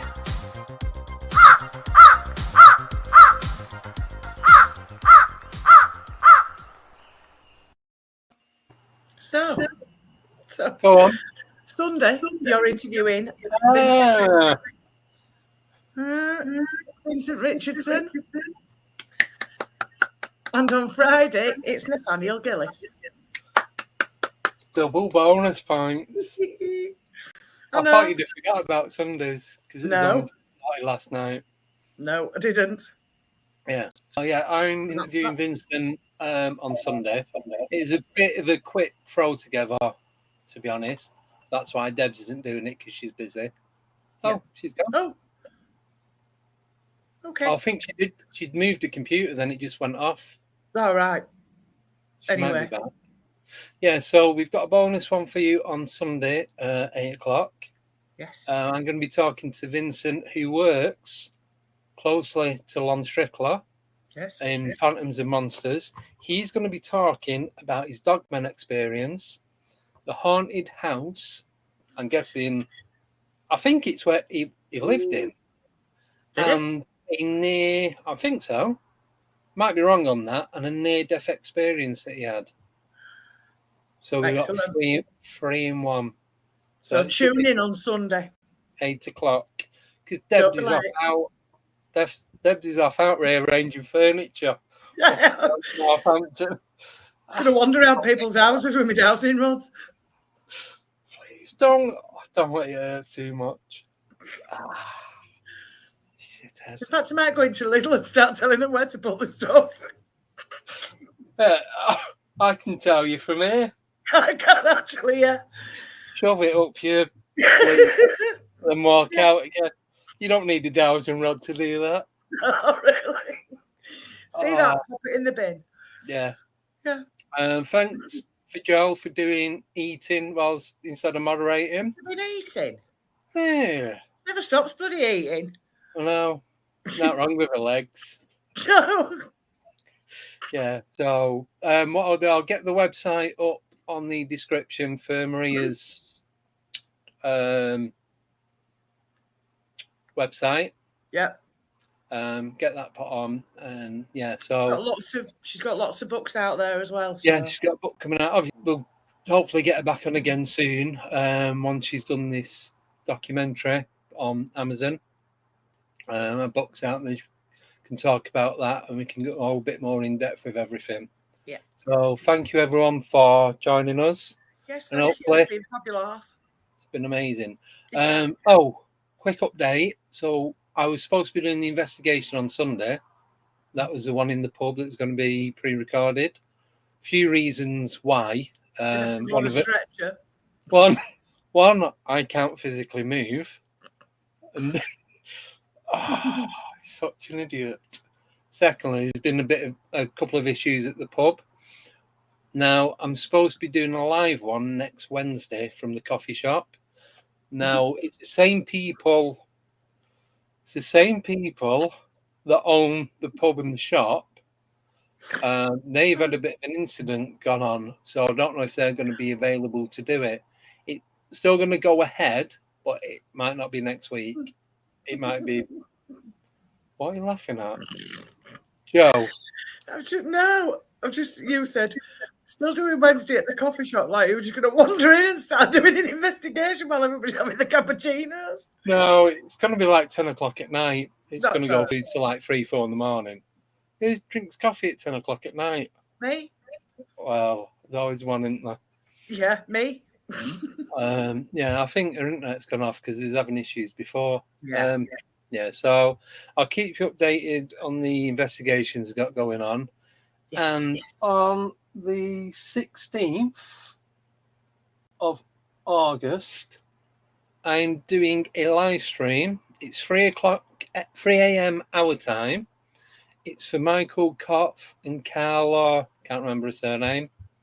It's Michael that we had on here when we had Michaela Ford on. Yeah. So I'm going to be doing a live stream for them. Yes. So it'll be the 17th actually, 3 o'clock in the morning. But I'll put the link up once I get it from him.